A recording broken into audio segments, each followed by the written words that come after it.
और दिव्यांग नागरिक अपना वोट दे पाएं।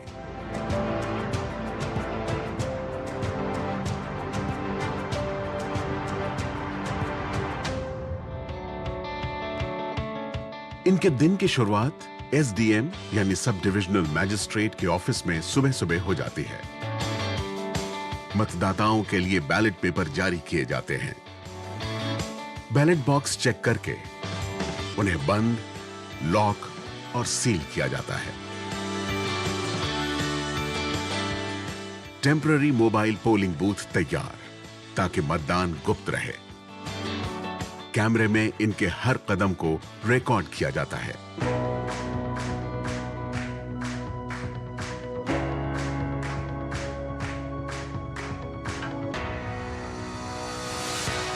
कुछ घंटे बाद टीम गांव की सड़कों पर अपनी मंजिल की तरफ बढ़ती हुई। पहला मतदाता बुजुर्ग है और दुर्बल है। इनका बेटा इनका प्रतिनिधि है। अधिकारी इनके दस्तावेजों की जांच करते हैं। हमेशा की तरह मतदाता की पहचान सुनिश्चित करना परम आवश्यक है। एक रजिस्टर में एंट्री की जाती है और फिर सारे फॉर्म भरे जाते हैं।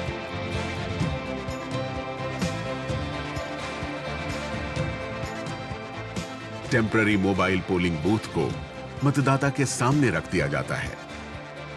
टीम मतदाता को बैलेट पेपर के बारे में बताती है। सारे वोटर लिस्ट सबके नाम है चुनाव चिन्ह। जो नाम है आगे, जिसको भी आपको वोट डलवाना है वापस में, उसके आगे राइट का निशान लगाना। जैसे ही मतदाता मतदान के लिए तैयार हो, उसके सामने एक स्टैम्प पैड रखा जाता है। अब वो अपना अंगूठा लगाकर अपना मतदान करेंगे। अब बैलेट को एक छोटे लिफाफे में रखा जाता है और मतदाता उसे सील करता है। इस लिफाफे को दूसरे दस्तावेजों के साथ एक बड़े लिफाफे में रखा जाता है और मतदान पेटी में डाल दिया जाता है। यह प्रक्रिया ऐसे हर घर में दोहराई जाती है जहां 85 साल से अधिक आयु के पंजीकृत वरिष्ठ नागरिक या 40% दिव्यांगता वाला कोई मतदाता रहता हो। ये नागरिक चल फिर सकने में असमर्थ है, तो भारत निर्वाचन आयोग इसका वोट इसके पास ले आया है। कहते हैं कि वोट अनमोल चीज है, वोट की कोई कीमत नहीं होती सर। तो सर इसीलिए आज हमको बहुत अच्छा लगा सर। दिन खत्म होते होते ज्यादातर मतदाता अपना वोट डाल चुके हैं। कुछ अपने घर पर नहीं थे या बीमार थे। भारत निर्वाचन आयोग की टीम उन मतदाताओं के लिए फिर से लौटेगी, यह आवश्यक है। अब दिन ढल चुका है। टीम अपने होम बेस पर लौट आई है। एसडीएम की टीम तैयार है, कैमरा चालू है और मतदान पेटी की सील तोड़कर उन्हें खोला जा रहा है। एक क्षेत्र के वोट इकट्ठा करके उन्हें बड़े लिफाफे में रखा जाता है। एसडीएम और बूथ लेवल ऑफिसर इस बड़े लिफाफे को voting at home strong room में ले जाते हैं, जो अभी तक ताला बंद और सील था। पुलिस की कड़ी निगरानी में स्ट्रांग रूम को खोला जाता है। बड़े लिफाफे अंदर लाए जाते हैं और उन्हें निर्धारित स्थानों पर रख दिया जाता है। टीम बाहर आ जाती है और दरवाजे को एक बार फिर सील कर दिया जाता है। कल यह प्रक्रिया फिर शुरू होगी। केवल राजस्थान के अलवर जिले में ही नहीं, बल्कि पूरे भारत के हर जिले में सुनिश्चित करना है कि हर मतदाता अपना मतदान कर पाए। मतदान ये एक अधिकार है, एक दायित्व है, एक विशेषाधिकार है। तो आइए गर्व के साथ अपना वोट दें। मेरा वोट, मेरी वॉइस।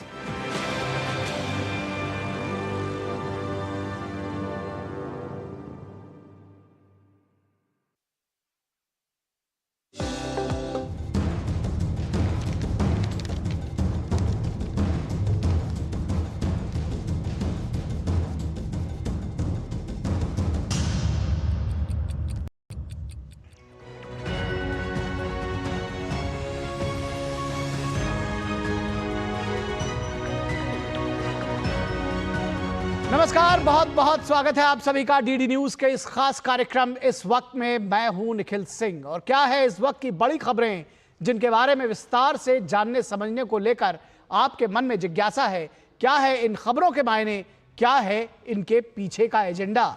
अगले 1 घंटे में हम बात करेंगे कुछ ऐसी ही बड़ी खबरों की जिस पर चर्चा जरूरी है।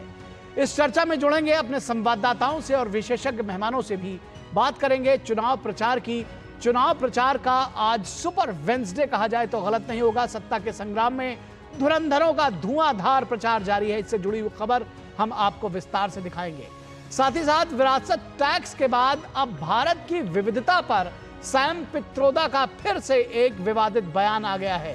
क्या कुछ है इस बयान के मायने और किस तरह से इसको लेकर घमासान छिड़ा है, इस पर हम बातचीत करेंगे। साथ ही साथ शरद पवार के एक विचार ने राजनीतिक हलचल मचा दी है। क्या कांग्रेस पार्टी में विलय कर सकते हैं शरद पवार? होंगे कई अहम सवाल और जवाब, लेकिन सबसे पहले इस वक्त की हेडलाइंस।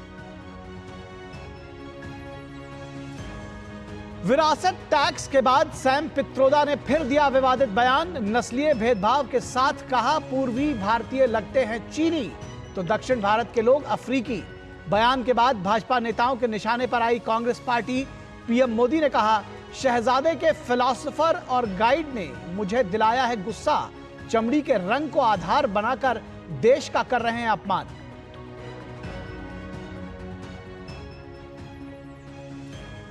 चुनाव शुरू होने के बाद अंबानी अडानी पर राहुल गांधी की चुप्पी पर पीएम का प्रहार। करीमनगर की रैली में पूछा कांग्रेस बताए अंबानी अडानी से उठाया है कितने टेम्पो माल।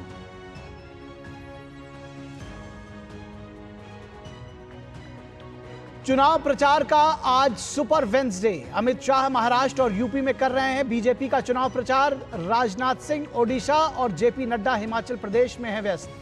हैदराबाद में प्रियंका गांधी और यूपी में अखिलेश यादव समेत बाकी दलों के नेता भी लगा रहे हैं पूरा जोर।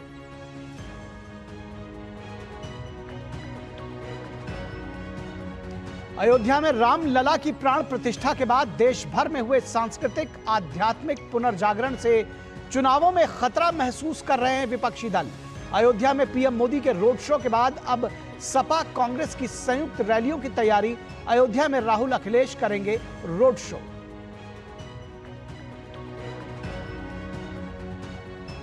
आबकारी नीति मामले में मनीष सिसोदिया की जमानत याचिका पर दिल्ली हाई कोर्ट ने सीबीआई और ईडी को जवाब दाखिल करने के लिए सिर्फ 4 दिन का और दिया समय।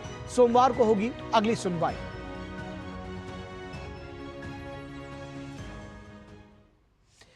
तो सबसे पहले बात करते हैं सत्ता के संग्राम में धुआंधार प्रचार किस तरह से चल रहा है। धुरंधर जो है वो चुनाव प्रचार में लगातार जुटे हुए हैं और सुपर वेंसडे कहा जाए आज चुनाव प्रचार का तो गलत नहीं होगा। लगातार जो बाकी बचे हुए चरण हैं उनके लिए चुनाव प्रचार जारी है। बीजेपी की तरफ से स्टार प्रचारक हैं उनके प्रधानमंत्री नरेंद्र मोदी और साथ ही साथ जो दूसरे दलों के नेता हैं वो भी अपनी अपनी पार्टियों का प्रचार कर रहे हैं। सभी दलों के लिए के स्टार प्रचारकों ने अपनी अपनी पार्टियों के प्रत्याशियों के लिए प्रचार करना शुरू किया है और चौथे, पांचवें, छठे, सातवें चरण के लिए पीएम मोदी की तेलंगाना के करीमनगर और वारंगल में रैलियां, आंध्र प्रदेश के राजमपेट और विजयवाड़ा में भी पीएम की चुनावी जनसभाएं। साथ ही साथ अमित शाह आज महाराष्ट्र और यूपी में कर रहे हैं बीजेपी का चुनाव प्रचार। राजनाथ सिंह ओडिशा और जेपी नड्डा हिमाचल प्रदेश में कर रहे हैं धुआंधार चुनाव प्रचार। बीजेपी का चुनाव प्रचार लगातार जारी है। हैदराबाद में प्रियंका गांधी और यूपी में अखिलेश यादव समेत बाकी दलों के नेताओं का प्रचार भी जारी है। तेजस्वी यादव कर रहे हैं बिहार में प्रचार। साथ ही साथ जो दूसरे दलों के तमाम नेता हैं वो प्रचार कर रहे हैं। रामलला की प्राण प्रतिष्ठा के बाद हुए सांस्कृतिक आध्यात्मिक पुनर्जागरण को विपक्षी गठबंधन अपने लिए खतरा समझता है। पीएम ने अयोध्या में रोड शो करके बड़ा सियासी संदेश देने की कोशिश की तो विपक्षी गठबंधन ढूंढ रहा है इसकी काट। संयुक्त सभाएं और रोड शो के जरिए जवाब देने की तैयारी। अयोध्या में राहुल और अखिलेश के रोड शो के जरिए शक्ति प्रदर्शन की तैयारी है। तो राहुल गांधी और अखिलेश यादव संयुक्त रोड शो कर सकते हैं अयोध्या में। विपक्षी गठबंधन बड़े नेताओं की जनसभाएं कराकर नया सियासी संदेश देने की कोशिश में है। प्रदेश के अलग अलग हिस्सों में प्रियंका गांधी और डिंपल यादव के रोड शो की भी तैयारी है।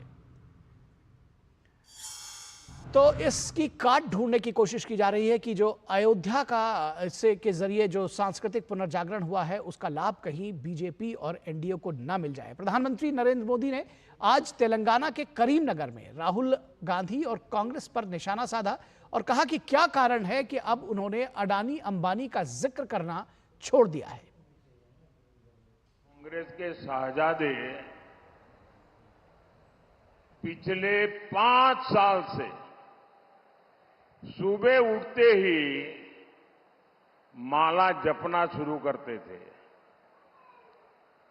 जब से उनका राफेल वाला मामला ग्राउंडेड हो गया, तब से उन्होंने एक नई माला जपना शुरू किया।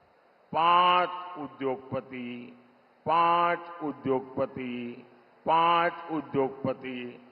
फिर धीरे धीरे कहने लगे अंबानी अडानी, अंबानी अडानी। लेकिन जब से चुनाव घोषित हुआ है,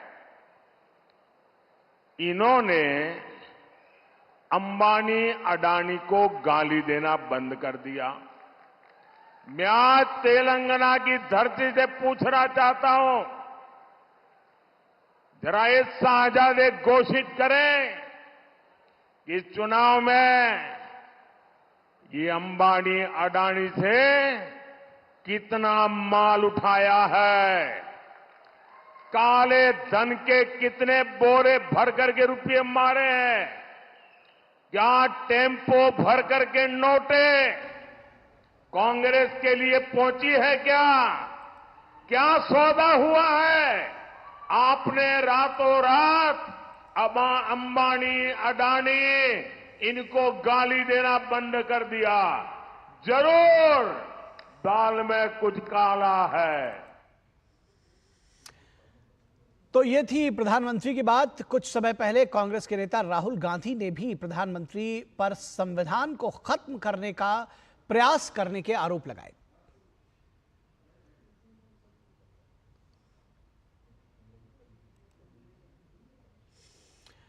तो इस खबर को भी हम आपको दिखा रहे हैं। साथ ही साथ इस पूरी खबर पर बातचीत करने के लिए हमारे साथ हमारे संवाददाता शैलेंद्र मिश्रा हमारे साथ जुड़े हुए हैं। लेकिन शैलेंद्र मिश्रा के पास हम चलें उससे पहले हम आपको दिखाते हैं कि राहुल गांधी ने एक जनसभा को संबोधित करते हुए क्या कुछ कहा और प्रधानमंत्री पर किस तरह से उन्होंने निशाना साधा कि संविधान को मिटाने पर तुली हुई है बीजेपी। ये कोई मामूली किताब नहीं है। ये जो किताब है जिसको हम कॉन्स्टिट्यूशन कहते हैं, ये आपकी आवाज है। नरेंद्र मोदी जी चाहते हैं कि ये जो किताब है ये खत्म हो जाए और उनका बिना इस किताब के राज चले। हम ये कभी नहीं होने देंगे। और इस पूरी खबर पर बातचीत करने के लिए हमारे साथ हमारे संवाददाता शैलेंद्र मिश्रा जुड़े हुए हैं। उनसे बातचीत करते हैं और समझने की कोशिश करते हैं किस तरह से चल रहा है आज का चुनाव प्रचार का सुपर वेडनेसडे। चुनाव प्रचार का सुपर वेडनेसडे चल रहा है, धुआंधार प्रचार हो रहा है। सभी दल अपने अपने जो राजनीतिक रैलियां हैं उसको संबोधित कर रहे हैं। ये सारी खबरें आपके मार्फत से भी मिली है और हम जनता को इसको दे रहे हैं शैलेंद्र। लेकिन जिस तरह से अयोध्या में एक विमर्श बनाने की कोशिश की जा रही है, किस तरह से उसको देखते हैं? प्रधानमंत्री का रोड शो रहा, शानदार रोड शो रहा। उसके बाद अखिलेश यादव और राहुल गांधी के संयुक्त रोड शो की तैयारी है। किस तरह से देख रहे हैं इसको? ये देखिए, चुनाव प्रचार के लिहाज से निखिल अब हर दिन सुपर है, क्योंकि जो बाकी बचे चरण हैं उसमें अब ज़्यादा समय नहीं है राजनीतिक दलों के पास। तो ऐसे में हम देखेंगे कि आप देख रहे हैं कि धुआंधार चुनाव प्रचार सत्ता पक्ष की तरफ से और विपक्ष के नेताओं की तरफ से देखने को मिल रहा है। देश भर में जहां जहां पर अभी बाकी चरणों में मतदान होना है। अयोध्या में हमने देखा कि एक शानदार रोड शो प्रधानमंत्री नरेंद्र मोदी का, उससे पहले उन्होंने रामलला के दर्शन किए। बीजेपी खासतौर पर राहुल गांधी पर ये सवाल लगातार उठाती रही कि राहुल गांधी इसलिए अयोध्या नहीं जाते कि वायनाड से वो चुनाव लड़ रहे हैं और वायनाड में मतदान होने के बाद वो अयोध्या जाएंगे।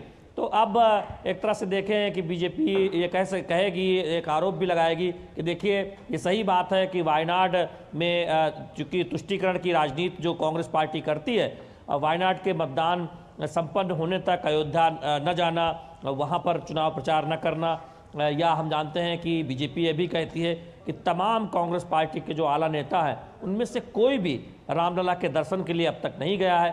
तो ये एक तरह से देखें, इस तरह के आरोप बीजेपी लगाती रही है। तो निश्चित तौर पर जहां तक विपक्ष का सवाल है, समाजवादी पार्टी और कांग्रेस पार्टी का गठबंधन है उत्तर प्रदेश में, हम जानते हैं संयुक्त रैली रोड शो की बात हो रही है। लेकिन अभी हाल ही में राम गोपाल यादव ने 2 दिन हुए हैं एक ऐसा विवादित बयान दिया था राम मंदिर को लेकर, हम आप सब जानते हैं, जिस पर बीजेपी ने सवाल उठाया था कि इनकी सोच, कांग्रेस पार्टी और उनके सहयोगी की सोच क्या है वो सब जानते हैं। तो ऐसे सवालों का जवाब भी बीजेपी पूछ रही है विपक्षी दल से, खासतौर पर कांग्रेस पार्टी से और अब समाजवादी पार्टी से। निश्चित तौर पर रामचरितमानस को कूड़ा करकट बताने वाले सहयोगी दल थे जो कांग्रेस के, साथ ही साथ समाजवादी पार्टी के ही उस दौरान के जो नेता थे, उन्होंने भी बड़ा बुरा भला रामचरितमानस को और भगवान श्री राम को कहा था। ऐसे में किस तरह से ये जो पूरा एक विमर्श खड़ा हुआ है, इसकी काट ढूंढने में व्यस्त है कहीं ना कहीं विपक्षी गठबंधन, और ये उसकी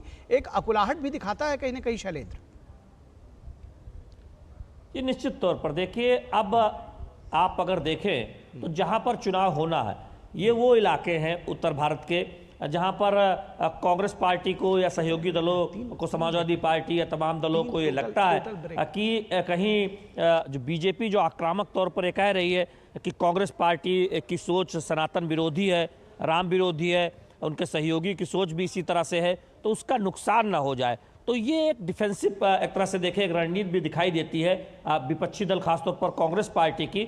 और ऐसे समय में आप जब उत्तर भारत के उन जगहों पर चुनाव है, आप देखें कि अगले चरणों में अयोध्या हो, लखनऊ हो, पूर्वी उत्तर प्रदेश हो, बिहार के तमाम विधानसभाएं वहाँ पर चुनाव होना है, तो कांग्रेस पार्टी की ये रणनीति सवाल खड़ा करती है कि जब तक आप दक्षिण भारत के राज्यों में चुनाव था, आपने अयोध्या की कोई बात नहीं की, वहाँ पर आपका कोई बड़ा नेता कोई भी एक तरह से देखे सक्रिय तौर पर रामलला के दर्शन करने भी नहीं गया और कोई जनसभा करने भी नहीं गया।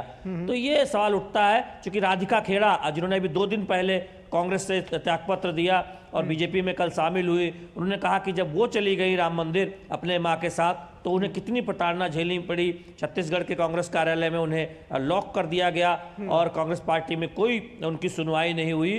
वो राम विरोधी पार्टी है, एक तरह से इन्होंने बात कही। तो इस तरह से तमाम आरोप केवल बीजेपी नहीं, कांग्रेस से जो निकलने वाले नेता है, गौरव वल्लभ हो, राधिका खेड़ा हो या अन्य कई नेता हो, वो इस तरह के आरोप लगाते हुए कांग्रेस पार्टी से बाहर निकले हैं। तो ये सवाल गंभीर हो जाते हैं कि कोई एक नेता नहीं, आधा दर्जन से अधिक नेता, वो भी राष्ट्रीय स्तर के प्रवक्ता, वो ये आरोप लगाकर कांग्रेस पार्टी से बाहर निकले। जी निश्चित तौर पर, और इसकी काट कहीं ना कहीं कांग्रेस को और उसके साथ में जो सहयोगी गठबंधन है उनको ढूंढनी ही पड़ेगी, और शायद यही वजह है कि अब इस तरह की संयुक्त रैलियां सामने आ रही। बहुत शुक्रिया शैलेंद्र इस तमाम बातचीत और जानकारी के लिए।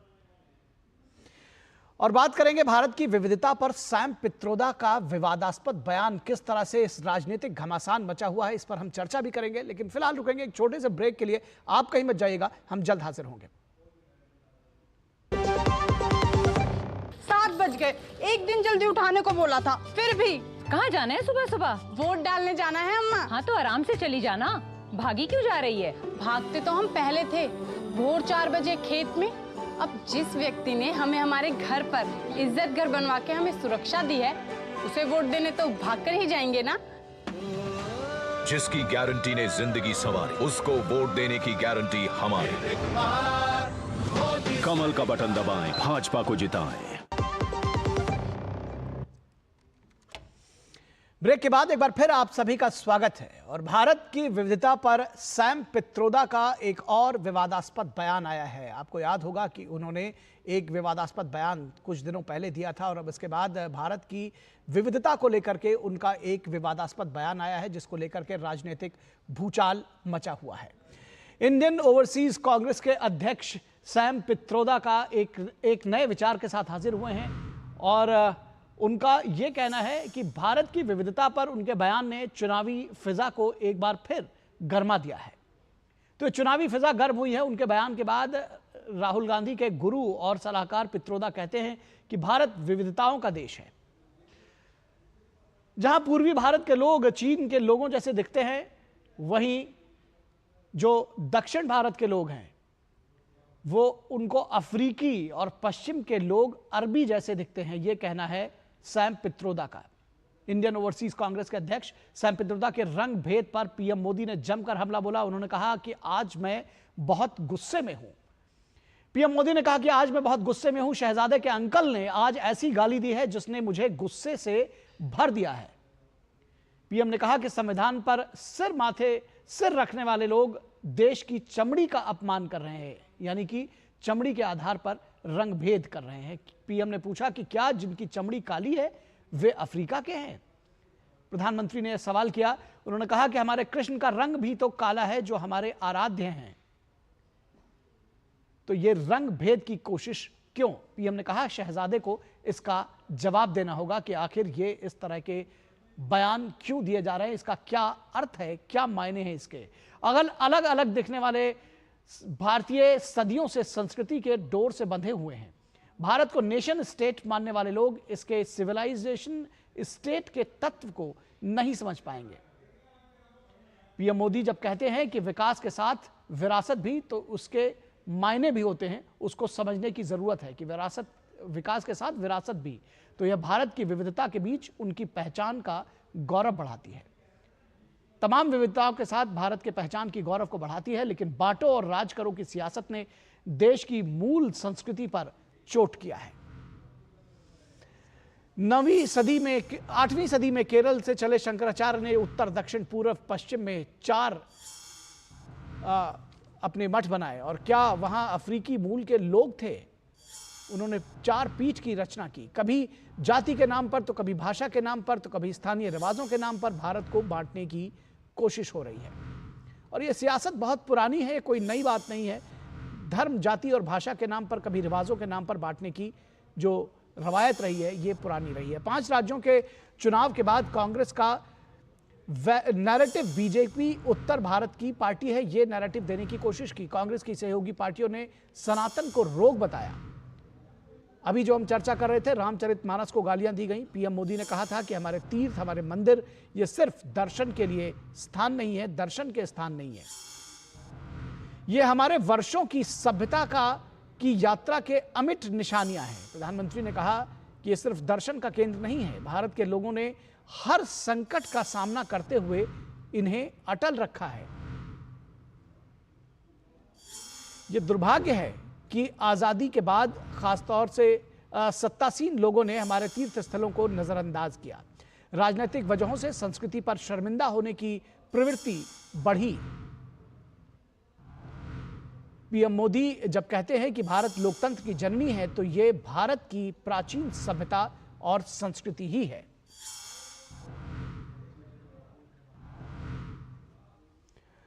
और कांग्रेस नेता सैम पित्रोदा ने आखिर कहा क्या? उन्होंने कहा कि भारत में पूर्व के लोग चीनियों जैसे दिखते हैं, पश्चिम के लोग अरबी, उत्तर के लोग अंग्रेज और दक्षिण के लोग अफ्रीकी जैसे दिखते हैं। क्या कुछ कहा उन्होंने डिटेल में, आइए आपको सुनाते हैं। We could hold country together as diverse as India, where people on east look like Chinese, people on west look like Arab, people on north look like, maybe white, and people in south look like Africa. Doesn't matter. और कांग्रेस नेता राहुल गांधी का कहना है कि IIT की परीक्षा में दलित छात्र फेल इसलिए होते हैं क्योंकि परीक्षा का पर्चा उच्च जाति के शिक्षक बनाते हैं। तो इस नैरेटिव को भी समझने की कोशिश करिए। उन्होंने अमेरिका से इसका उदाहरण दिया है, सुनाते हैं आपको क्या कहा उन्होंने। सबसे जरूरी जिस चीज को मेरिट कहा जाता है, उसका निर्णय कौन लेता है? मैं आपको छोटी सी कहानी बताता हूँ। बड़ा सुंदर एक्सपेरिमेंट हुआ अमेरिका में। जैसे हमारी आईआईटीज होती हैं, उनका जो टॉप एग्जाम होता है उसको एसएटी कहते हैं। और जब एसएटी पहले लागू हुआ तो एक अजीब सी चीज आई कि जो अमेरिका में गोरे थे वो सब टॉप कर रहे थे, और जो काले चमड़ी वाले थे वो इतना अच्छा नहीं कर रहे थे, और वो जो स्पेनिश बोलते हैं वो भी इतना अच्छा नहीं कर रहे थे। तो पहले क्या बोला, पहले जो उनके बड़े बड़े एकेडमिक्स थे उन्होंने बोला देखो ये जो है ना, ये जो काले हैं और ये जो स्पेनिश बोलने वाले लैटिन अमेरिकन हैं, ये इतने मेरिटोरियस नहीं है, इनको मतलब वो बात समझ नहीं आ रही है, इनकी कैपेबिलिटी कम है। और ये काफी सालों चला। फिर एक आदमी ने क्या किया, एक प्रोफेसर ने, उसने कहा एक चीज चेक करता हूँ, जो पेपर लिख के गए थे ना, उन्होंने वो पेपर कालों से लिखवा दिए। सिर्फ उन्होंने कहा कि ऐसे करते हैं, पेपर कालों से लिखवा देते हैं और फिर वही एग्जाम दे देते हैं। पता है क्या हुआ? गोरे सब फेल हो गए। मतलब जो सिस्टम को कंट्रोल कर रहा है वो ही मेरिट डिसाइड कर रहा है। अब मान लो आप किसान के बेटे हो और मैं मतलब किसी बड़े ब्यूरोक्रेट का बेटा हूं। अगर आप एग्जाम लिखोगे मैं फेल होऊंगा ही होऊंगा, और अगर मैं एग्जाम लिखूंगा तो आप फेल हो गए होगे। तो ये कहना कि भैया ये मेरिट से आया, ये मेरिट से नहीं, सवाल में है भैया वो जो ऊपर बैठा है वो कौन, वो पहले मुझे बताओ। अब अगर आप मुझे कह रहे हो कि आईआईटी का जो एग्जाम लिख रहे हैं वो सारे के सारे अपर कास्ट के हैं और दलित फेल हो रहे हैं, तो फिर एक काम करो, दलितों से लिखवा के दिखाओ। ट्राई करते हैं। और प्रधानमंत्री नरेंद्र मोदी ने कांग्रेस नेता सैम पित्रोदा के विवादास्पद बयान पर जवाब देते हुए कहा कि विपक्ष देश के रंग के आधार पर, लोगों की चमड़ी के रंग के आधार पर बयान दे रहा है और उस आधार पर वो देश को बांटने की कोशिश कर रहा है। अमेरिका में इस शहजादे के अंकल रहते हैं। ये शहजादे के फिलोसोफर एंड गाइड अंकल ने बड़ा रहस्य खोला है।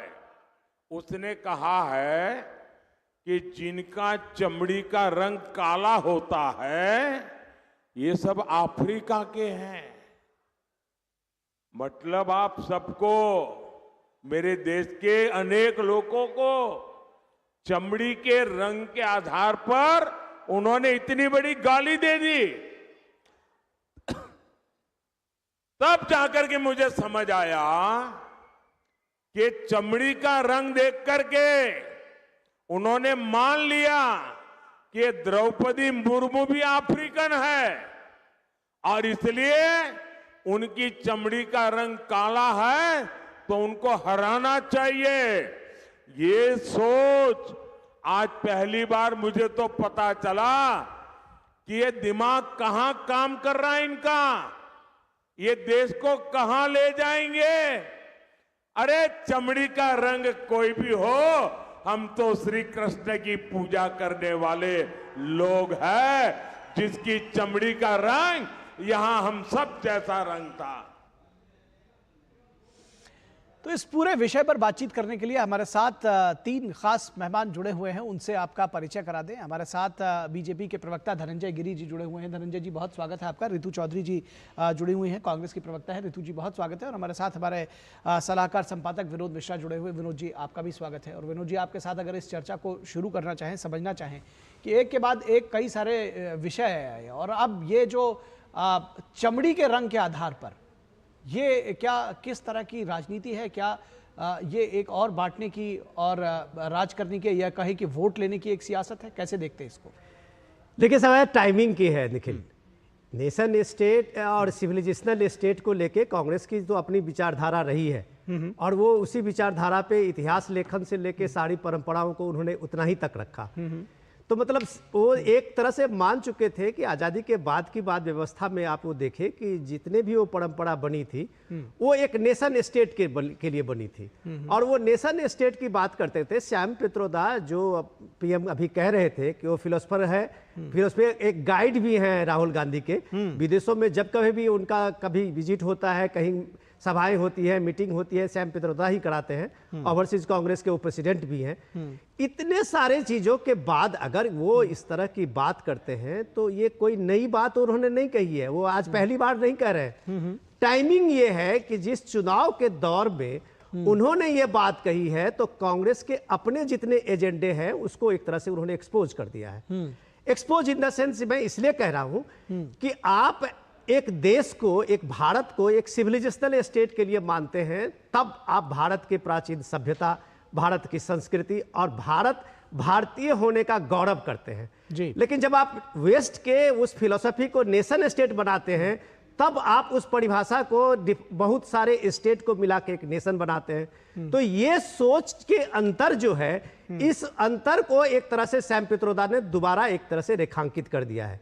निखिल, सबसे इंपॉर्टेंट ये है जब प्राइम मिनिस्टर मोदी कहते हैं कि पहले हम कौन हैं, इस बात को जाननी पड़ेगी और इस बात को समझना पड़ेगा कि इस देश के महान सभ्यता के हम एक सूत्र हैं और इस महान सभ्यता के हम एक अंग हैं। और जब पीएम मोदी कहते हैं इस बात को कि ये डेमोक्रेसी जो है भारत की, वो पूरे दुनिया की ये जननी है इंडिया।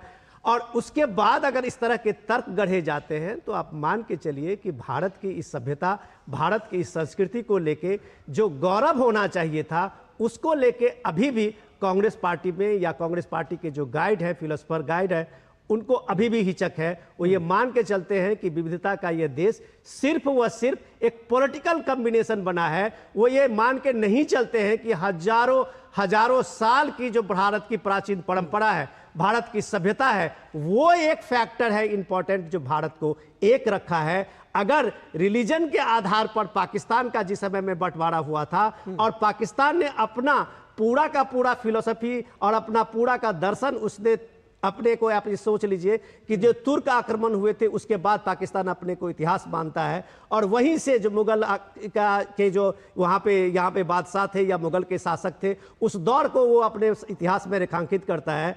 तो आज देखिए 30 साल के आते आते पाकिस्तान का विभाजन हो गया, उसने भारत की संस्कृति को, भारत की सभ्यता को नहीं जोड़ा और एज ए नेशन वो फेल हुआ था। ठीक बात है। तो रितु चौधरी जी, किस तरह से आप देखती हैं, क्योंकि इतने सारे विवादों के बीच में अब ये नस्ल भेद की बात करना, कहाँ तक आपको लगता है कि ये सैम पित्रोदा पहले विरासत टैक्स और अब ये नस्ल भेद की बात आप लोगों को मुझे लगता है कि फंसाते ज़्यादा हैं? देखिए, मैं सबसे पहले कहना चाहूंगी कि सैम पित्रोदा के बयान से कांग्रेस का कोई लेना देना नहीं है। ये बयान जो है वो कांग्रेस पार्टी का नहीं है, वो उनका निजी बयान है और इससे कांग्रेस पार्टी का कोई लेना देना नहीं। कांग्रेस पार्टी वो पार्टी है जो सदैव जो है पिछड़े, वंचितों, किसान, मजदूर, दलित, आदिवासियों की बात करती आई है और हमेशा से उन लोगों की बात करती आई है जो लोग बिल्कुल हाशिए पे रखे गए। और जो भेदभाव की बात है वो केवल और केवल भाजपा जो है वो करने का काम करती है, चाहे वो रंग के आधार पर हो, चाहे जाति के आधार पर हो, चाहे रीजन के आधार पर हो। वो भेदभाव करने का काम जो है वो भाजपा करती आई। दलितों को उनके अधिकार नहीं देना, आदिवासियों को बड़े समारोह में सम्मिलित नहीं होने देना, चाहे वो राष्ट्रपति ही क्यों ना हो, मजदूरों को लाठियों से पिटवाना, किसानों को जो है किसानों के रास्ते में कील बिछवाना, और इस तरह का जो बांटने का काम है या नफरत करने का जाति के आधार पे, लिंग के आधार पे, रंग के आधार पे, ये जो है ये नीति जो है ये भाजपा की है, कांग्रेस की कभी नहीं। लेकिन बयान तो आपके नेता दे रहे हैं। देखिए, ये पहले ही जो है हम इस चीज को पहले ही कर चुके हैं कि ये बयान जो है कांग्रेस का इससे कोई लेना देना नहीं है, कांग्रेस का बयान नहीं, और हम इस बात से बिल्कुल इत्तेफाक नहीं रखते। लेकिन आपके ओवरसीज मैडम आपके ओवरसीज कांग्रेस के अध्यक्ष तो हैं वो, तो आप कैसे इस बात को दरकिनार कैसे कर सकती हैं? बिल्कुल हम दरकिनार कर सकते हैं। किसी के अध्यक्ष होने का ये मतलब नहीं है कि हम उनकी किसी भी बात का जो है वो कांग्रेस की बात हो जाएगी।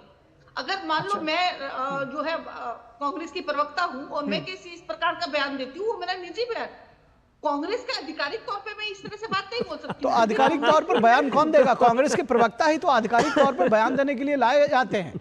प्रवक्ता ही तो आधिकारिक बयान देंगे, जो पार्टी के अध्यक्ष हैं वो बयान देंगे, जो पदाधिकारी हैं वो बयान देंगे। जी, कांग्रेस का आधिकारिक बयान क्या होगा वो मैं आपके चैनल पे बोल रही हूँ, लेकिन अगर मैं कोई इस तरह का अनशर्ट बात बोलती हूँ और वो मैं पीछे से बोलती हूँ तो उससे कांग्रेस का कोई लेना देना नहीं है, और कांग्रेस बिल्कुल इस बात को, यानी कि अगर कोई अच्छी बात आप बोलती हैं मैडम, इसका मतलब अगर आप कोई अच्छी बात बोलती हैं तो आपकी अगर कोई गड़बड़ हो जाती है तो पार्टी की नहीं रही, यानी कि मीठा मीठा गप, कड़वा कड़वा थू, ऐसा चलेगा? बिल्कुल भी नहीं, बिल्कुल भी नहीं। देखिए, आपको इसको जानने के लिए कांग्रेस का इतिहास जानने की बहुत जरूरत है। हमने उन व्यक्ति को जिसको सदियों से जो है भाजपा जैसी सोच जो है जो पिछड़ेपन की बात करती है और जो दलितों को पीछे रखती है, आदिवासियों को पीछे रखती है, रंग भेद करती है, जाति भेद करती है, इस प्रकार के लोगों को हमेशा हमने पार्टी में जो है आगे स्थान दिया।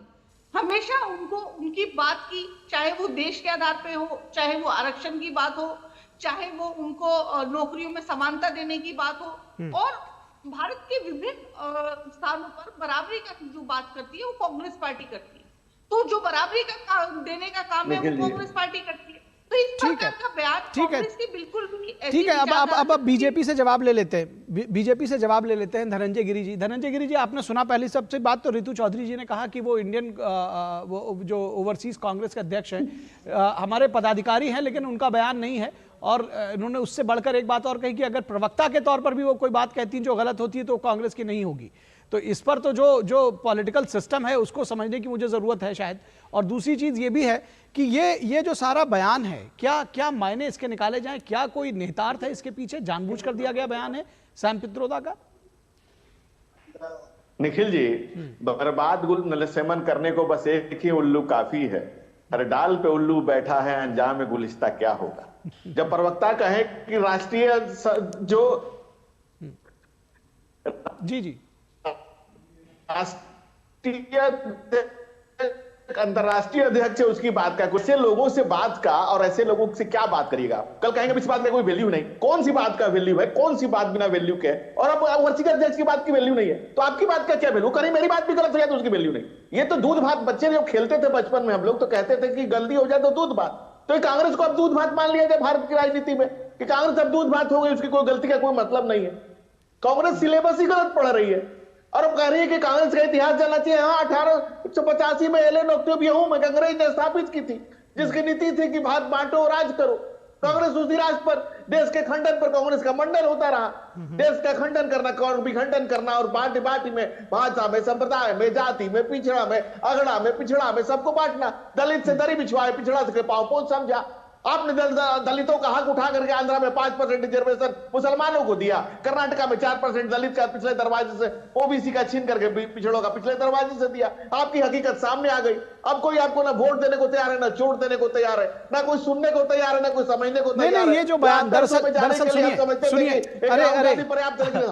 अरे होल्ड ऑन धनंजय जी, मैं ये कह रहा हूँ। आप बताइए, अरे सुनिए तो, अरे सुन तो लीजिए निखिल जी, जब ऑन कैमरा ऑन माइक प्रवक्ता ये कहे कि वो हमारे अंतरराष्ट्रीय अध्यक्ष होंगे, लेकिन वो कह दिया, उसका क्या मतलब? अब बताइए, अब उसके बाद आप किससे क्या बात करिएगा?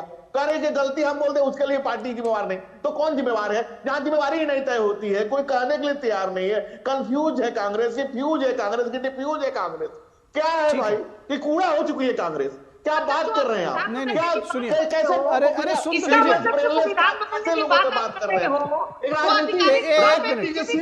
एक मिनट धनंजय जी, अरे धनंजय जी सुनिए तो, अरे धनंजय जी सुनिए भाई, सुनिए तो, अरे सुनिए, मैं ये कह रहा हूं कि ये बयान था, दरअसल उसका हम नेतार्थ समझना चाहते थे कि ये कहना क्या चाहते हैं, लेकिन मैं अभी नहीं, अब सुनिए धनंजय जी, आपने इसका जवाब नहीं दिया, आपने बहुत सारी कही। अब मैं रितु चौधरी के पास जाऊंगा, वो कुछ कहना चाह रहे जी।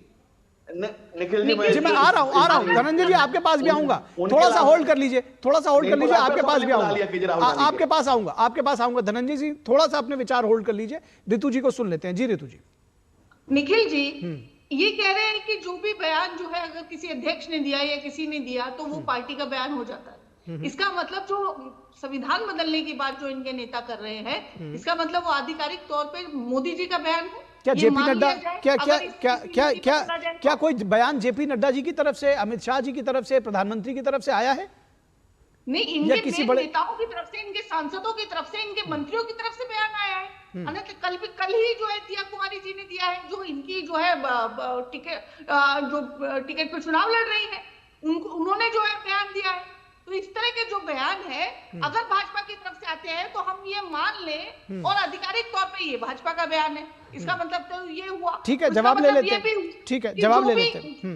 ठीक है, जवाब ले लेते हैं। आपका पॉइंट आ गया धनंजय जी। देखिए, बात कर रहे हैं सत्यनारायण गंगाराम पिट्रोडा। जब तक सैम पिट्रोडा नहीं होते तब तक उनको सोनिया सेना में सम्मान मिलना बहुत ही संभव नहीं था। इसीलिए सत्यनारायण गंगाराम पिट्रोडा सैम पिट्रोडा हो गए सोनिया सेना में सम्मान पाने। और कांग्रेस के नेताओं का कल्चर ये रहा है कि उनकी या तो पढ़ाई पश्चिम से रही है या पढ़ाई और लुगाई दोनों पश्चिम से रही। तो भारत की संस्कृति उनको ठीक से समझ में कभी आई नहीं। हम हिंद देश के निवासी सभी जन एक है, रंग रूप वेशभाषा चाहे अनेक है। इस देश को एक माला में पिरो करके, इस माला के मोती से को जोड़ करके जो हम मुल्क को चला रहे हैं, जो बात हुई है, सुनिए धनंजय जी, जो सवाल पूछे गए धनंजय जी, माल होना चाहिए। अरे सुनिए तो, धनंजय जी एक मिनट, एक मिनट ऋतु जी। धनंजय जी दरअसल सवाल जो पूछा गया उसका जवाब दीजिए, जो उन्होंने प्रश्न खड़ा किया किस बात के लिए? प्रश्न का जवाब तो आपके सवाल से, प्रश्न का जवाब तो आपके सवाल से ही होता है। किसी पार्टी का सरबराह शीर्ष पिच पर बैठा हुआ व्यक्ति अगर बोलता है तो उसको पार्टी के लिए एक दूसरे के ऊपर बोल रहे हैं, कुछ समझ नहीं आ रहा है। सुनिए, एक दूसरे के ऊपर आप दोनों लोग बोल रहे हैं और एक दूसरे इस्तेमाल किए। क्या किसको क्या कह दिया? के लिए किया है कि इनकी पढ़ाई और लुगाई जो है वो विदेश से आती है, इनको अभी की अभी माफी मांगने को कहिए। ये उनका बयान है, वो समझे अगर माफी मांगना चाहते हैं। अगर वो उस पे मैं फिर से रिपीट कर दूंगा, आपको जो करना है अगर इसमें अगर उस बात पे वो टीवी पे, वो भी दूरदर्शन पे नेशन चैनल है, आधिकारिक चैनल है, इस पर इस तरह की बात नहीं करनी। नहीं, इसमें अगर वो उनका बयान है, उनकी सोच है, उनके विचार है, आप उनको कहना चाहिए। इसमें कोई गाली तो है नहीं। इस तरह की अश्लील भाषा का अश्लील कौन सा हुआ? अश्लील कौन सा शब्द है इसमें? मैडम कौन सा शब्द अश्लील है? निखिल इन्होंने अभी बोला, जी, अभी मैंने 2 बार आपके चैनल पे आपने बोला कि भाई साहब आपके राष्ट्रीय अंतर्राष्ट्रीय अध्यक्ष की बात का भी कोई वैल्यू नहीं है, तो उस कांग्रेस की क्या बात करेंगे आप?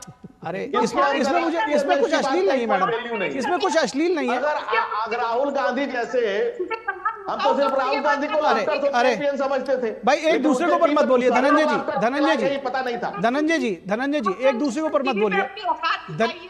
भाजपा पार्टी को जो है चरितार्थ किया है, ठीक है जैसी पार्टी वैसा प्रवक्ता। ठीक है, चलिए कोई बात नहीं।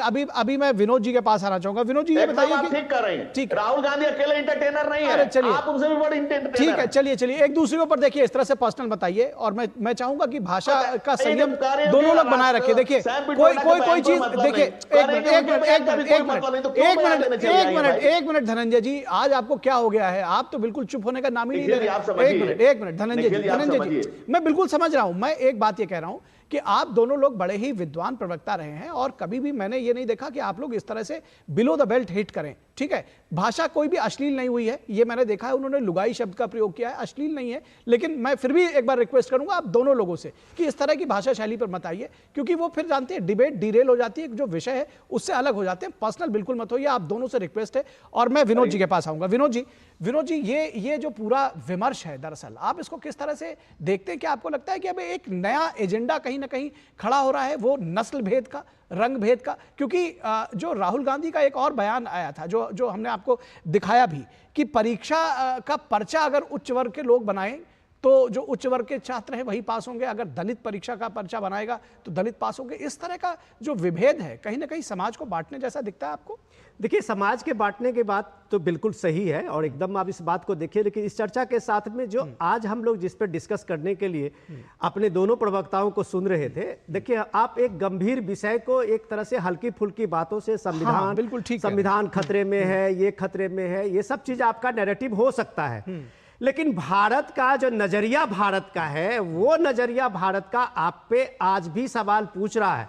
ऋतु जी, जरा आप थोड़ा सा ध्यान से सुनिएगा, आप उनको अपना जवाब दीजिएगा, बीजेपी प्रवक्ता को, धनंजय जी को। लेकिन सवाल ये है कि आखिर ये बात जो सैम पित्रोदा ने ही कही है, क्या ये कांग्रेस पार्टी ने इतिहास लेखन से, आप अगर देखिए कि भारत के इतिहास को अगर डिस्कवरी ऑफ इंडिया से मानते हैं या आप रोमिला थापर से मानते हैं, कि क्या इस देश के हजारों साल की जो परंपरा है, हजारों साल की जो संस्कृति है, वेद से लेके पुराण से लेके वो सारी संस्कृति, वो सारे आप इतने हमारे विद्वान से लेके चाणक्य से लेके और अशोक सम्राट से लेके, ये सारे चीजों का वैभव खत्म हो जाता है उस वेस्टर्न नजरिए में, जब आप इसको एक नेशन स्टेट बनाते हैं।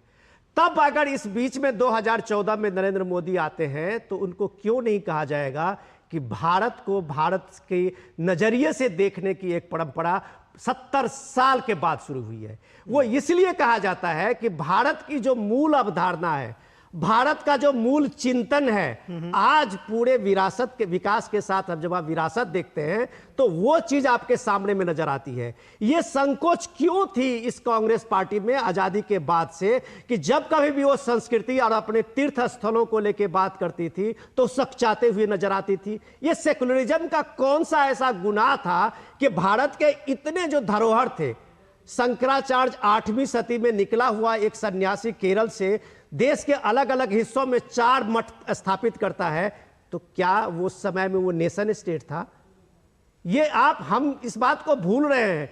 कई फॉरेन ऐसे जो हमारे राजनीतिक विद्वान हैं वो ये बता चुके हैं कि भारत को एक रखने में, भारत की इस इंटीग्रिटी एज ए कंट्री बनाने में कोई राजा महाराजा स्टेट जो साम्राज्यवाद इस सब का कभी रोल नहीं रहा है। ये उसकी मूल अवधारणा, मूल चिंतन, उसकी संस्कृति और उसकी सभ्यता है जो उत्तर से दक्षिण और पूरब से पश्चिम को जोड़ रखा है। इस जो मूल सभ्यता है और मूल संस्कृति है उसके लिए के कांग्रेस में क्यों संकोच है? यही सवाल तो पीएम मोदी ने कई बार उठाया है सिविलाइजेशनल स्टेट से कि भाई हम क्या हैं? अगर हमारी अपनी पहचान, जो ऐतिहासिक पहचान है, हमारा जो गौरव है, उससे खत्म हो जाए, राम मंदिर से, अयोध्या से अगर राम की पहचान से हम अपनी पहचान ना जोड़ें, तो आप क्या हमको वेस्ट से उस सिविलाइजेशन को बताएंगे? हम अपने वेस्ट के मॉडल में अपनी पहचान को जोड़ेंगे? बहस ये है। और रितु जी, इस पे बहस कीजिए कि कांग्रेस में दिक्कत क्या है कि इस चीज पे आने के बजाय वो इसको सेक्युलरिज्म का पोस्चरिंग देता है। ठीक है, जवाब मैं चाहूंगा कि बहुत थोड़ा जल्दी जो है दोनों लोगों का चाहूंगा इस पर आंसर। रितु चौधरी जी, पहले आप। देखिए, सवाल इतना बड़ा किया है और आप मुझे कह रहे हैं कि आंसर आप छोटा सा दीजिए। नहीं, चलिए, मैं कोशिश करती हूँ कि कम शब्दों में जो है ज्यादा बात कहने की कोशिश करती हूँ। ठीक है। भारत का कॉन्स्टिट्यूशन क्या कहता है? आर्टिकल 1 जो है, आर्टिकल 1 कहता है कि Bharat shall be the union of states. ये संविधान कहता है हमारा, और यही भाषा जो है, यही संविधान की भाषा जो है वो जो है तमाम जितने भी इंटेलेक्चुअल लोग हैं भारत में वो इस्तेमाल करते हैं। दूसरी बात ये रही कि भारत का जो संविधान लिखा, कांग्रेस ऐसी पार्टी है पहली बार कि जिसने जो सदियों से चला रहा था। आपको पता है दलितों के साथ क्या होता था? आगे एक मटकी बांध दी जाती थी और पीछे झाड़ू बांध दी जाती थी ताकि वो चले तो उसके पैरों के निशान भी ना रहे। कौन सी किताब पढ़ लेते हैं आप? कदर भेदभाव था इस देश में। आदिवासियों को जंगलों से निकलने नहीं दिया जाता था, उन्हें देखते ही मार दिया जाता था, जानवरों की तरह उनका जो है उनसे भेदभाव किया जाता था। इस तरह का भेदभाव था इस भारत में, और संविधान उनको एक समानता। ठीक है, लेकिन इसको फिर भी मैं बीच में कहूंगा कि इसको जनरलाइज नहीं कर सकती आप।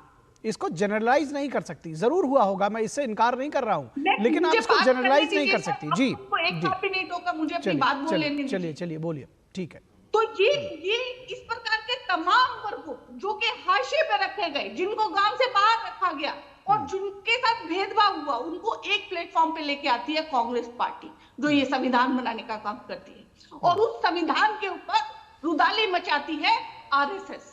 क्यों? क्योंकि वो नहीं चाहती थी कि इस तरह के लोग जो है एक प्लेटफॉर्म पे आए और उनका जो है जो तथाकथित जिनको वो बड़े लोग मानते हैं उनके साथ वो लोग बैठे। तो इस पर रुदाली कौन मचाती है? बराबरी की कौन बात करती है? कांग्रेस पार्टी।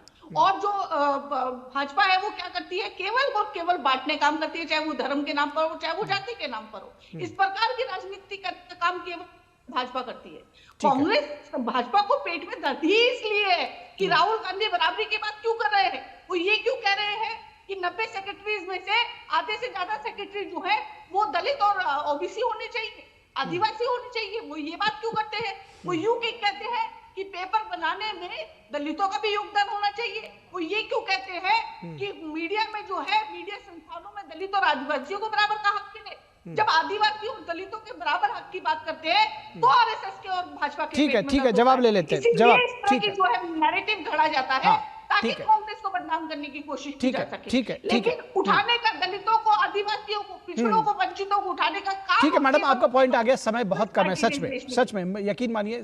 मेरे प्रोड्यूसर बार बार कह रहे हैं चर्चा खत्म करनी है, अभी धनंजय जी को बोलना है। धनंजय जी जल्दी से अपना जवाब दीजिए प्लीज, थोड़ा शॉर्ट रखिएगा जी। महर्षि वाल्मीकि ने रामायण लिखी। वाल्मीकि समाज क्या है? क्या थे महर्षि वाल्मीकि? दलित थे। मीराबाई रामारानी थी, महारानी थी, छत्राणी थी। तो उनके कौन थे गुरु? रहसु। क्या थे? चमार थे। क्या थे? दलित थे। इस देश के दलितों वंचितों की ऐसी कोई बात नहीं थी। भारत के कल्चर में ये नहीं था। ये अंग्रेजी कल्चर, जिस कल्चर से कांग्रेस का जन्म होता है, जिस सोच कुत्सित विचार से ये जन्म लेती है पार्टी, उस कुत्सित विचार के लोग ऐसा सोचते हैं। भारत की संस्कृति संप्रभु संस्कृति रही है, जहां दलितों के वंचितों ने इस समाज का अंतिम। अब बिरसा मुंडा क्या थे? आदिवासी थे। आजादी की पहली लड़ाई किसने लड़ी? बिरसा मुंडा ने लड़ी। तीर धनुष लेकर के लड़ा। भगवान बिरसा मुंडा की जयंती होती है, सैकड़ों साल बाद वहां प्रधानमंत्री नरेंद्र मोदी जाकर उनको जीवंत और प्राणवंत करते हैं। हमें 3 बार राष्ट्रपति बनाने का मौका मिला, पहली बार संख्यक को, दूसरी बार दलित को, तीसरी बार आदिवासी को। कांग्रेस के सिर्फ चाटुकारों का काम है और देश को खंड विखंड करने का काम है इनके लिए। हमारे लिए भारत है, भारत जीता जागता राष्ट्र पुरुष है, कोई जमीन का टुकड़ा नहीं है। ये हमारे लिए राष्ट्र पुरुष है, यहाँ कंकड़ संकट है। ठीक है, चलिए आपका पॉइंट आ गया। ठीक है, आप दोनों ने दरअसल अपनी अपनी बातें कही हैं। ठीक है, ठीक है, आप दोनों ने अपनी अपनी बातें। ठीक है, अगर भारत थोड़ा सा भी समझ में आ जाता तो कांग्रेस की ये भगोड़े वाली स्थिति कांग्रेस की नहीं होती। ठीक है, आप दोनों का पॉइंट आ गया। चलिए, जो मैं बोल रहा हूं उसके लिए मैं जिम्मेवार हूं, और जिस पद पर निखिल जी एंकर रहे अगर टीवी के और बैठ करके बोलेंगे तो दूरदर्शन इसके लिए जिम्मेवार नहीं होगा, उसको तो माथा पीट लेना। ठीक है, चलिए, अब एक दूसरे के ऊपर मत बोलिए। अब कम से कम चलिए, अरे चलिए, बहुत बहुत धन्यवाद, बहुत धन्यवाद, बहुत धन्यवाद, बहुत धन्यवाद, बहुत धन्यवाद। आप मैं ये चाह रहा था कि चर्चा कम से कम इस बात पर हो कि ये जो एक नया विमर्श चालू किया गया है, इस पर इसका क्या मायने हैं, क्या नस्ल भेद या रंग भेद, इस पर क्या वोट की पॉलिटिक्स होनी चाहिए, लेकिन फिलहाल शायद इस पर चर्चा हो नहीं सकी। धनंजय गिरी, ऋतु चौधरी और विनोद मिश्रा हमारे साथ जुड़े हुए थे, बहुत शुक्रिया।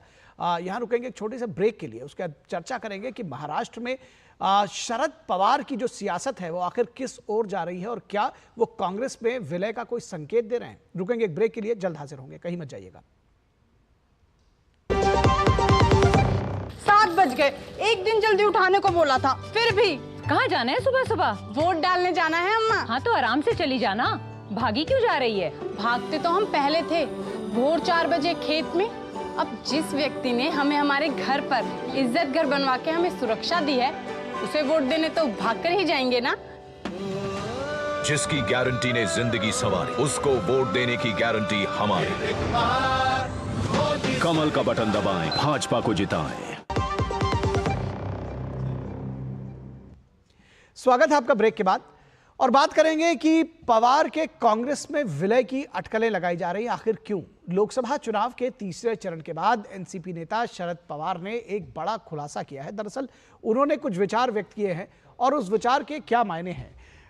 उन्होंने एक बड़ा खुलासा किया है शरद पवार ने, और उन्होंने ये कहा कि आम चुनावों के बाद कई क्षेत्रीय दल कांग्रेस के करीब आएंगे, और इस करीब आने के क्या मायने हो सकते हैं, क्योंकि इसमें जो उनका अपना विमर्श है वो भी जुड़ा हुआ है। उन्होंने कहा कि उनकी पार्टी का भी कांग्रेस में विलय हो सकता है, उनकी पार्टी का विलय हो सकता है। तो वो ये कह रहे हैं कि और जो क्षेत्रीय दल है वो भी करीब आएंगे। मैं कांग्रेस और अपनी पार्टी में कोई अंतर नहीं देखता हूं। ये पवार के कांग्रेस में विलय की जो अटकलें हैं वो उसके बाद और स्ट्रांग हुई है। शरद पवार कहते हैं कि मैं वैचारिक रूप से कांग्रेस का ही हूं, कांग्रेसी ही हूं। तो सवाल उठता है कि अब उद्धव ठाकरे की शिवसेना का क्या होगा, क्योंकि इन सब ने मिलकर शिवसेना और कांग्रेस और शरद पवार ने महाविकास अघाड़ी बनाई थी। तो सवाल यह भी है कि कांग्रेस एनसीपी के विलय के बाद जो एमवीए है महाविकास अघाड़ी, आखिर उसका क्या होगा, ये सब कहां जाएंगे। 6 महीने के बाद राज्य में विधानसभा चुनाव की संभावनाएं व्यक्त की जा रही हैं कि 6 महीने बाद राज्य में विधानसभा के चुनाव होंगे। लोकसभा चुनाव में क्षेत्रीय पार्टियां विधानसभा चुनाव को सामने रखकर ही लड़ रही हैं, क्योंकि क्षेत्रीय पार्टियों के लिए जो है वो विधानसभा चुनाव कहीं ज़्यादा महत्वपूर्ण रहते हैं। तो क्या लोकसभा चुनाव कई पार्टियों के लिए वजूद बचाने का संघर्ष है? क्या ये जो बयान आया है, क्या ये उसी से जुड़ा हुआ है? इंडिया गठबंधन के 28 दलों के सामने बड़ी चुनौती उनकी अपनी पार्टी को लेकर के ही है। कांग्रेस ने भी बड़ा त्याग दिखाते हुए क्षेत्रीय पार्टियों के साथ समझौता किया, अधिकांश जगहों पर उनको ज़्यादा शेयर भी दिया और एक बड़ा त्याग दिखाने की बात कही। लेकिन सवाल उठता है, बड़ा सवाल है कि कांग्रेस अगर खुद मजबूत होती तो क्या महज 328 सीटों पर चुनाव लड़ती? ये एक बड़ा सवाल है और इस पर जो है जवाब वो कांग्रेस से ज़रूर मांगा जाएगा। और कांग्रेस के पूर्व नेता संजय निरुपम ने एक्स पर लिखा है, उन्होंने पोस्ट किया कि शरद पवार एक अरसे से अपनी पार्टी को कांग्रेस में विलीन करने की सोच रहे हैं। कांग्रेस ने भी कई बार उन्हें ऐसा ये प्रस्ताव दिया था, लेकिन उनकी बेटी को लेकर पेच फंसा। उन्होंने महाराष्ट्र में बेटी को कांग्रेस का नेतृत्व सौंपने का आग्रह किया था, जिसे कांग्रेस ने ठुकरा दिया। अब हालात बदल गए हैं, उनकी पार्टी बिखर गई है। उनके ताज़ा बयान से लगता है कि बारामती उनके हाथ से फिसल सकती है। उन्हें इसकी आशंका है। तो मौजूदा लोकसभा चुनाव में बारामती से जहां पर शरद पवार की बेटी सुप्रिया सुले लड़ रही हैं, वहीं पर अजित पवार की पत्नी उनके सामने है, यानी कि ननद भौजाई जो है वो आमने सामने है। तो उनको लग रहा है, ये कहना है जो संजय निरुपम का, कि उनको लगता है कि बारामती की सीट दरअसल फंसी हुई है। तो इस विषय पर बातचीत करने के लिए हमारे साथ श्यामा मिश्रा मुंबई से जुड़ी हुई हैं और हमारे साथ विनोद मिश्रा हमारे सलाहकार संपादक वो भी जुड़े हुए हैं। तो इन दोनों के पास चलते हैं। सबसे पहले श्यामा आपके पास आएंगे। श्यामा हमारे साथ फोन लाइन पर जुड़ी हुई हैं। इस सियासत के क्या निहितार्थ निकाले जा रहे हैं महाराष्ट्र के सत्ता के गलियारों में? देखिए निखिल, अगर हम इस तरीके के बयानबाजी की बात करें तो जाहिर सी बात है, कहीं ना कहीं जो ऑपोजिशन है वहां पर डर का एक हम समझ सकते हैं माहौल बनता हुआ नजर आ रहा है। क्योंकि जिस तरीके से एनडीए की पॉपुलैरिटी या कहीं प्रधानमंत्री जिस तरीके से कैंपेनिंग कर रहे हैं, माहौल जो समझ में आ रहा है, हो सकता है उस तरीके से जो ऑपोजिशन है उनकी एकजुटता ही कम पड़ रही है कहीं ना कहीं। इसीलिए इस तरीके के बड़े बयानबाजी करते हुए नजर आ रहे हैं इसमें बड़े नेता। हम ये भी देख रहे हैं कि तीसरे चरण के मतदान में पुणे बारामती कह लीजिए, बारामती की जो सीट थी वो भी शामिल थी। तो एक ये भी एक फील आ चुका होगा उन्हें कि किस तरीके के मतदाता जो है वो बढ़ चढ़ कर उन्होंने किस तरह उनका झुकाव रहा होगा। लेकिन हम अमूमन बात कर सकते हैं कि ऐसे कुछ ना कुछ संकेत आते हैं तभी ऐसी बयानबाजी। जी जी जी जी श्यामा, फिलहाल हम दर्शकों आपको सीधे लिए चलेंगे उत्तर प्रदेश के कन्नौज, जहां गृह मंत्री अमित शाह एक चुनावी सभा को संबोधित कर रहे हैं। और धारा 370 को हटाकर कश्मीर को हमेशा के लिए भारत का हिस्सा बनाने का काम। अरे कन्नौज वालों, जरा अखिलेश को सुनाई पड़े ऐसे बताओ, ये धारा 370 हटानी चाहिए थी या नहीं हटानी चाहिए थी? ये कश्मीर जो है हमारा है या नहीं है? ये खरगे जी कहते हैं राजस्थान और यूपी वालों का कश्मीर से क्या लेन देन। अरे खरगे बाबू, आप 80 पार तो कर गए, मगर हमारे कन्नौज वाले को नहीं जानते हो। कन्नौज का बच्चा बच्चा कश्मीर के लिए अपनी जान दे सकता है मित्रों, जान। मोदी जी ने 5 अगस्त 2019 को धारा 370 हटाकर हमेशा के लिए देश से आतंकवाद को समाप्त करने का काम हमारे प्रिय नेता नरेंद्र मोदी ने किया। नरेंद्र मोदी ने, भाइयों बहनों, 10 साल तक इस सपा बसपा के सहयोग से सोनिया मनमोहन सरकार चलती। 10 साल तक आए दिन पाकिस्तान से आलिया मालिया जमालिया घुसते थे, बम धमाके कर कर चले जाते, कोई बोलने वाला नहीं था। मनमोहन सिंह जी मौन रहते थे। मोदी जी को आपने 14 में प्रधानमंत्री बनाया, उरी और पुलवामा में हमला किया। मोदी जी ने 10 ही दिन में सर्जिकल स्ट्राइक और एयर स्ट्राइक कर कर पाकिस्तान के घर में घुसकर आतंकवादियों का सफाया करने का काम नरेंद्र मोदी। भाइयों बहनों, मोदी जी ने करोड़ों गरीबों के कल्याण के लिए ढेर सारे काम किए। देश में 80 करोड़ गरीबों को प्रति व्यक्ति प्रति माह 5 किलो अनाज मुफ्त में दिया, 12 करोड़ शौचालय बनाए, 4 करोड़ घर बनाए, 10 करोड़ लोगों को उज्ज्वला का कनेक्शन दिया और 14 करोड़ लोगों को नल से जल दिया। और इसके साथ 60 करोड़ लोगों को 5 लाख तक का स्वास्थ्य का खर्चा मुफ्त देने का काम नरेंद्र मोदी जी ने किया। और अब तीसरी बार प्रधानमंत्री बना दो, गरीब हो ना हो, किसी भी जाति का हो, किसी भी धर्म का हो और 70 साल से बड़ा हो, सबके स्वास्थ्य की चिंता आपको करने की जरूरत नहीं है, नरेंद्र मोदी जी करेंगे। नरेंद्र मोदी। भाइयों बहनों, मोदी जी ने योजनाएं बनाई, हमारे सुब्रत ने नीचे तक पहुंचाया। अब मैं कहता हूं जो बचा खुचा बाकी है ना, तीसरी बार मोदी जी को प्रधानमंत्री बनाओ, सुब्रत जी को आप सांसद बनाओ, हर एक के घर में ये सुविधाएं पहुंचाने का काम भारतीय जनता पार्टी का। भाइयों बहनों, ये परिवारवादी पार्टियां हैं, उनको परिवार के अलावे कुछ दिखाई नहीं पड़ता है। ये समाजवादी पार्टी, नेताजी गए, अब अखिलेश जी आ गए, इसके बाद में डिंपल जी को ले आए। मैं यादव समाज के भाइयों बहनों को भी कहना चाहता हूं, ये कोई यादव समाज के खेरख्वाह नहीं है। देखिए, इन्होंने 5 टिकट दिए, कन्नौज से अखिलेश खुद लड़ रहे हैं, मैनपुरी से डिंपल बहन लड़ रही है, आजमगढ़ से धर्मेंद्र यादव लड़ रहे हैं, बदायूं से आदित्य यादव लड़ रहे हैं और फिरोजाबाद से अक्षर यादव लड़ रहे हैं। बोलिए, अब बाकी कुछ बच्चे अभी बड़े नहीं हुए हैं, बच्चे हो जाएंगे तो 80 की 80 सीटें ये ही लड़ेंगे। ये ठीक है कन्नौज वालों, ये ठीक है। मौका परिवार के आधार पर नहीं मिलना चाहिए।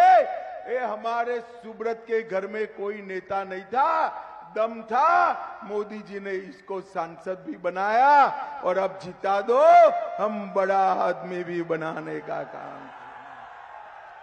भाइयों, तो आप देख रहे थे गृह मंत्री और बीजेपी के वरिष्ठ नेता अमित शाह की चुनावी रैली कन्नौज से, जहां पर अखिलेश यादव चुनाव लड़ रहे हैं, समाजवादी पार्टी के अध्यक्ष, और उनके खिलाफ बीजेपी से ताल ठोक रहे हैं सुब्रत पाठक। तो इस वक्त के आज के इस अंक पे बस इतना ही। हमारी पूरी टीम को दीजिए इजाजत।